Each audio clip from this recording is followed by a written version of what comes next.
pasyalan na perfect for picnic, walking at biking trails. Yan po ang ibibida ngayon ni Laila na lumarga sa La Mesa Eco Park sa Quezon City. Laila, bukod sa pwedeng mag-relax dyan, balita ko may mga bagong facilities. Laila, yuhu! Yes, Angela, bongga-bongga talaga. Good morning, Latin DJ! Sa La Mesa Eco Park. O, di ba ang aga-aga? Pero tayo ay nagba-biking na. O, di ba? Naku, alam niyo ba, yung pinuntahan ko doon, yun, nakikita niyo ba parang pavilion na yon? Pag dumungaw kayo doon, maganda ang tanawin. Tapos doon sa tabi, teka, sandali ha. Total, ayan, dito, ako na magtuturo ha. Ako magtuturo para masaya. Tsaka enjoy mag-bike dito. So, etong pavilion na to, tinatawag nilang viewing deck. Nako, maganda pag sumilip kayo dyan. Tapos pwede kayo magpahinga dito sa mga kubo-kubo. Angela, dito nga sa La Mesa Eco Park. Pero bukod dyan, kung ayaw nyo ng mga views, pwede rin naman kayong maglaro ng basketball. O kaya naman, may shooting range dito. Kaya tara, silipin na natin. And inaantay na ako ng aking makakausap for today. Teka, kailangan i-park ko lang yung aking bisikleta para masaya. Yan. Saan ba yung stand? Ayun, oh. Okay, kausapin natin si Ma'am Bespar, ang ating Department Head for Environment Program and La Mesa Eco Park Operations. Good morning, Ma'am Bes! Magandang umaga po, Miss Laila. Welcome to La Mesa Eco Park. First time ko dito actually. Or talaga po. Second yata, parang Christmas party na attendan ko yung last time. Okay. Pero matagal na panahon na po yung pre-pandemic pa. So nakita ko nga na maraming changes, parang wala pa to noon. Opo. Diba? So ayan. So meron tayong basketball. So meron po tayong basketball station dito. So gusto mo bang sige, sumubok, habang nagchichikahan, ma'am. So sasamahan ka ni Paolo, sige, no? So para mapag-exercise. Ako, wag mo akong kalabanin, ha? Magaling ako. Char! Opo. No? So ito pong La Mesa Eco Park, ma'am, ay actually... Gano'ng kalaki ba ito, ma'am? It is a 33-hectare facility, no? 33 hectares? Yes, Grabe, laki! Ito po ay 33 of the 2,659 hectares ng buong watershed ng La Mesa Dam, no? So, La Mesa watershed, no? So, ito La Mesa Eco Park ay actually may tatlong phases, no? So, tayo ay nasa phase 1 ngayon. Ay, sorry, ma'am. Okay lang, sige, galingan mo, ma'am.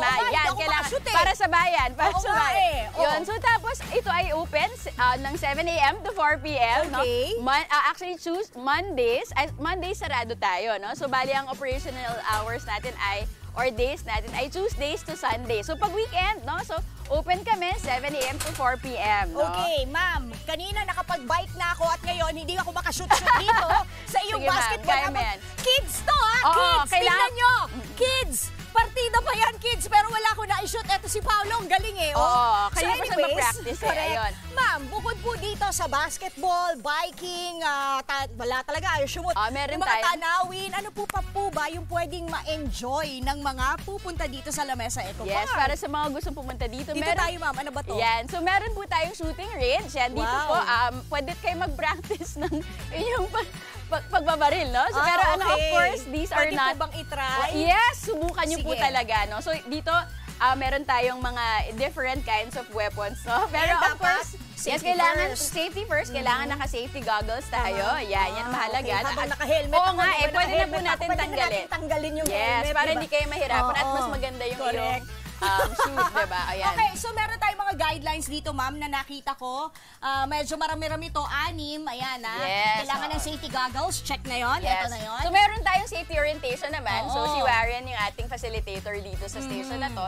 No, so, sila ay ang aming partner. No? So, meron tayong mga activity concessionaires. So, sila yung tumutulong sa amin magkaroon ng mga leisure activities dito sa park. No? So, bukod sa magagandang tanawin dito sa park, pwede kayo mag-enjoy, no? So, mga different activities, no? Katulad ng itong shooting range. So, ito ay airsoft, no? So, ayan, i-assess kayo ni Warren. So, aayusin natin yung ayan, Sige, tutulungan ni Warren. Isuksok mo na yan. Magazine. Yes, ma'am. Okay, tapos yung... ito po yung birthday. Ikakasa na natin. Okay, nako.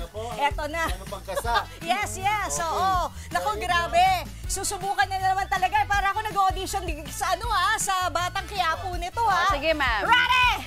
Kaya mo yun, ma'am. Tapos sabay baril. Isipin mo yung target mo, ma'am. Ay! Nakakaloka! Meron ba? Para lumusot hanggang mangga. Yung mangga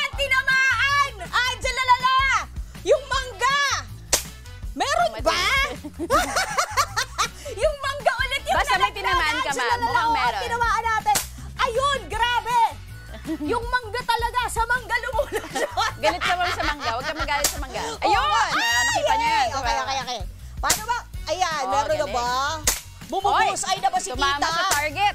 Talaga ba? Oo, yun Oh. oh. Pak, ilan po ang laman nitong isang magazine? 25, grabe. So, kahit pala panggigilan mo, magandang pantanggal ng stress ito, ha? Ay, ayaw na.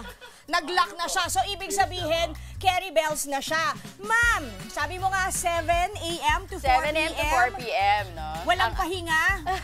Pwedeng walang holiday? Mondays po lang tayo sarado. No? Pinapahinga natin ang park pag Mondays. Ah, So, yun para lang sa Tuesdays makahinga. to Sundays. Pero alam nyo, maganda kasi ang importance netong ating lamesa Tama po yan. Eco Park dito sa Metro Manila because tama ba ako ma'am, ito ay isa sa mga last green lungs Yes, so, ng Metro NCR. Manila, yes, opo. So, Oo. ito pong Lamesa Eco Park ay tinatawag na the last green frontier, no? Oh. So, pag makikita nyo rin ang mapa ng Metro Sige, Manila. labas tayo ayan, para mas sige. makita nila yung greens, Oo hindi nga, ba? yes, para Oo. ma-appreciate nila yung Yes. yung mga puno. Yan. So, dito sa Lamesa Eco Park, ito na yung last green frontier or this is the last lang of Metro Manila. So, kung titignan niyo po yung mapa ng Metro Manila, ito yung isa sa mga patch of greens, no? So, Yes. kami ay nasa Greater Lagro. So, ano pang ginagawa nito, no? So, ito ay dito maraming mga puno, no? So, there are about 10,000 trees already here at the park, no? Protected by DENR. So ang nagmamanage po nito ay MWSS, no? So Okay. ito po ay isang example ng tripartite, no? So Okay. multi-sectoral na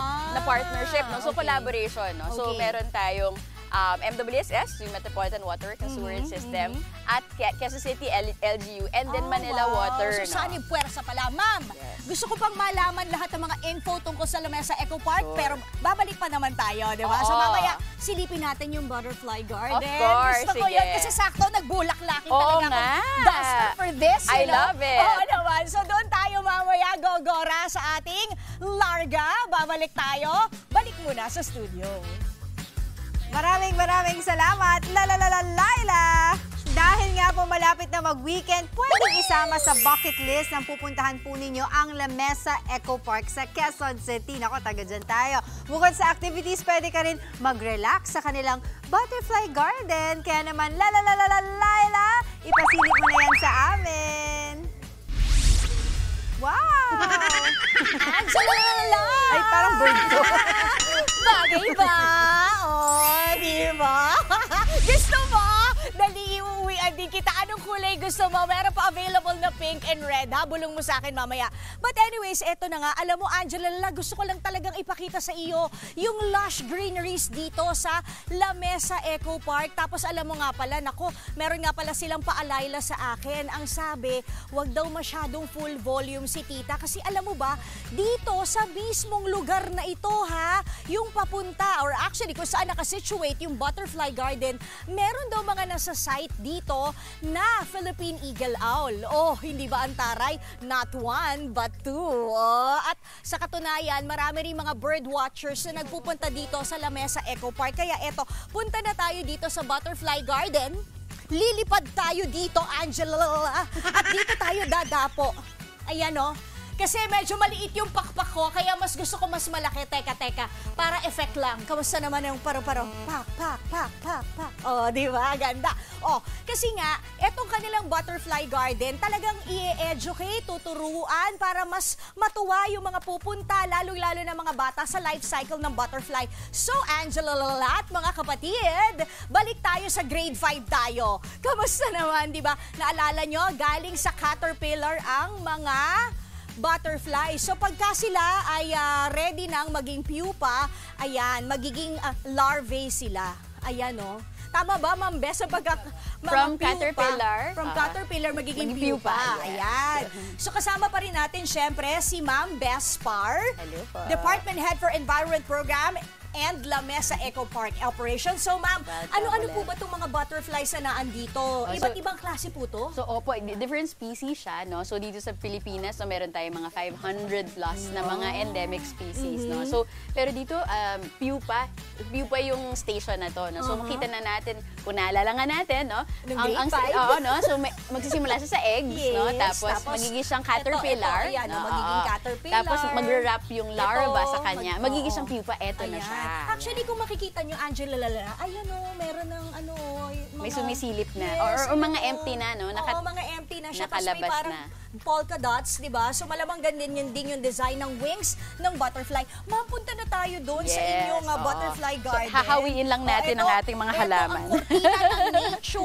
O, Apo. hindi ba? Kasi ganyan. O, tapos Oo, ma'am, sige. yung mga activities natin, di ba? Oo, so meron kanina tayong- bike shooting. Yes, ano pa po meron pwedeng tayong gawin? wall climbing, rappelling, meron ditong forest na yung paintball, tapos Ayun, meron tayong bongga. outdoor court. Pwede mag-pickleball, O, mag-badminton. diba? Ang dami Yes. pwedeng gawin. Eh, ma'am, pag kunyari healthy ako, gusto kong mag-jogging in the morning. Pwede ba yun? Pwede. Oy, Actually, Andre, pwede ka raw mag-jogging yes. dito. So, bukod doon, jogging, mag-running, Baka no, madapa mag-walking, no. So, actually, yun yung mga unang guests na pumapasok dito, yung mga mahilig maglakad o mag-jogging sa umaga. Okay. At pwede rin mag-bird watching dito. Ayun Yan. na, ma'am. So, Maganda rin. Kasi how yes. many birds ba ang mga... there are at least 54 species here. Oh, no? endemic? Yes, opo. No, so merong endemic, meron namang exotic din, no? But wow. pero meron din tayong migratory birds. Ang dami Minsan, pwedeng no? gawin dito, di ba? Yes, so, Sana may camping Watch kayo, your step lang. madam. Yes, ma'am. Alam mo yung camping, buti po na-mention yan kasi partner natin ng QC LGU, lalo ng QC Tourism and Climate Change and Sustainability. So magde-develop sila ng campsite Ayan, dito, no? So maraming salamat talaga kay Mayor kasi sila ay very much our champion, no, sa environment. So dito po, so pinapaligiran ka ng maraming paru-paro. So your mama is here. Lapit kayo kay mama. Ayan na, mukhang lumalapit nga Sa sila. mga butterfly, bawal po ba maingay? Na-attract sila sa kulay mo, Na-attract sila sa ma'am. kulay ko, Kam. Punta kayo. Uy, Isa kang pinapis talaga bulaklak. ako ng bulaklak para sa inyo. Yes. Lapit-lapit kay Mama Butterfly. Dali, ito na yung pakpak ni Mama Butterfly. Ito na, oh. Kita niyo po, Talaga iba't ibang ba? klase sila ng mga butterfly. Oo no? nga eh. Pero ano-ano po ba yung mga butterflies na naandito sa loob ng ating butterfly garden? Oh, baka kayang sagutin niyo ni Sir Joe. Marami po tayong species ng butterfly. May papilyo, may leucono, Oh. papilyo Ano yung mga kulay na yan? Yan yung polka Ito dot. yung Ano yun? paper butterfly or Paper leucono. butterfly. Opo. Ay, ang ganda. Tapos meron tayong mga papilyo species, Lois, itong demolyo. Ay, may lumalapit. Ay! Na-attract sila sa sa bango niyo po. Kasi wala tayong bulaklak dito Ito, marami. kain, baby, kain. Ayan. Ayan. So yan po. Water and sugar. So yung butterfly po yun yung role niya, no? So siya yung nagtutulong na sa ating mga bulaklak, nagpo-pollinate din ng ating mga plants, no? So sila po ay bahagi ng ating environment. So ecosystem, sumutulong ang mga hayop at nagtutulungan sila ang hayop at halaman, no? So para mabuo talagang isang forest, no? So Naku, please bring your kids here. Maraming sobrang enjoy and kung talaga gusto nyo maging in touch with nature, ang lalaki ng puno dito. Yes, Pwede no? nyong yakapin. Kahit wala kayong jowa, yun na lang yung yakapin Opo, nyo. Grabe, oo, so- beneficial din yun. yes, di ba, Miss ma'am? Laila. So Oo. dito sa Eco Park, ito ang pamamaraan. So pagpunta kayo dito, marirelax kayo, Yan, no? So, yan. Sabi niyo mo nga, di ba, bumababa ang cortisol levels dito. yes. At pag Q-citizen kayo, libre. Ayun ang maganda. Pero pag Yes, non-Q libre. citizen, ma'am. 20 pesos lamang, no? So pag kayo po ay Q-citizen, magpapakita lang kayo ng official ID na may address na Quezon City at libre po yung inyong entrance, no? Ayun, Pero kapag bongga. non-Q-citizen, 20 pesos lang per person ang ating babayaran sa entrance at ma-enjoy niya na po yung environment. Pero dito po sa Butterfly Garden, May bayad po ba dito sa yes, may Ano? entrance po ng 60 pesos. 60 pesos, pero sobrang sulit talaga. Pwede kayong mag-feed rin ng mga butterflies at pwede kayong maging mama paru-paro like me. Yes. Oh, di ba? Oh, at yun Okay. yung contribution natin para ma-maintain talaga natin yung environment. No? So, kailangan natin yung mga tao para ma-maintain yun. Kasi dahil kami ay foundation, no? So, lahat ng aming nakukuha na sa mga entrance fees, sa mga activities, talagang nagagamit natin para tumagal. Pag gusto natin ang Eco Park, no? Tumagal. No? Dahil ito ay, itong area na to talaga ay siya ang nagsaserve as nagpo-protect sa ating Lamesa Dam. Yes, totoo naman yan. At kailangan natin ng Lamesa Dam pagka kasi hindi yun bumongga, alam nyo na, wala tayong Wala tubig. tayong tubig, no? Oo, so, Di ba, yes, ma'am? itong Eco Park serves as a shield, no? At Yes. kami po, dito kami nag-abstract ng tubig sa dam, no? At meron kaming 7.8 million customers na sinoserve. So, mahalaga na itong Eco Park, Ma-preserve talaga ma-preserve siya natin. at yung mga Okay. tao mas maintindihan ng Yes. environment at ang kahalagahan nito. And it starts dapat sa mga bagets natin para paglaki nila, mas environmentally aware sila, di ba ma'am? Exactly. Okay, so entrance fee 20 pesos, non-QC resident, libre kapag QC resident. Yes. Yung ibang activities ranging from how Oh, much? so yung pag-rent ng bike, 150 to 250, Ilang oras depende yun? po. 1 hour po Ay, yun. pwede na yun, Oo. 33 Oo, actually minsan 30 minutes nakakapagod na, no? Yes. Okay. So yun po. So marami rin tayong other activities. Meron tayong guided tour, no? Yun. Para mga... Matutunan nyo yung flora and place. fauna dito sa Magkano yun, ma'am? 200 per head yun, Okay. no? So, so bukod doon, meron tayong tree nurturing activities. So, Ayun, package ganda. group siya na activities. Bonggang-bongga lang. Ma'am, kung medyo nabitin sila, saan po kayo pwedeng mahanap and yung contact number po? Sure. Kami po ay meron kaming Facebook page, no, at may Instagram page, Lamesa Eco Park. So hanapin nyo lang po, doon kami nagpo-post ng aming mga activities, no, at saka makita nyo rin po yung mga aming rates, no, and at paano pumunta dito. No? So Ayun. anything, lahat ng PUV na papuntang SM Fairview, makakarating na kayo dito. Ayan, bonggang-bongga lang. Nako, dali niyo yung mga kids nyo dito. Sobrang aliw at syempre, environmental bongga. Yes. Environmental awareness, no? So, Ay, environmental bawal na education. masyado maingay. Okay, Oo nga. maraming salamat, Ma'am Bes. Maraming salamat din. At pumunta po kayo dito sa Lamesa Eco Oo. Park. Sobrang nakaka-enjoy talaga. O paano mga kapatid? Yan muna ang latest dito. Angela Lala, wala muna tayong joke. Ayan, ayaw dumapo ng baby butterfly ko sa akin. Pero sige, back to studio na. Enjoy! Alright, Hang-hang, maraming mga salamat, butterflies. Laila! Mga kapatid, Angela Lagunsad Castro po para sa komprehensibo at makabuluhang balitaan at talakayan. Mag-follow at subscribe na sa social media pages ng News 5.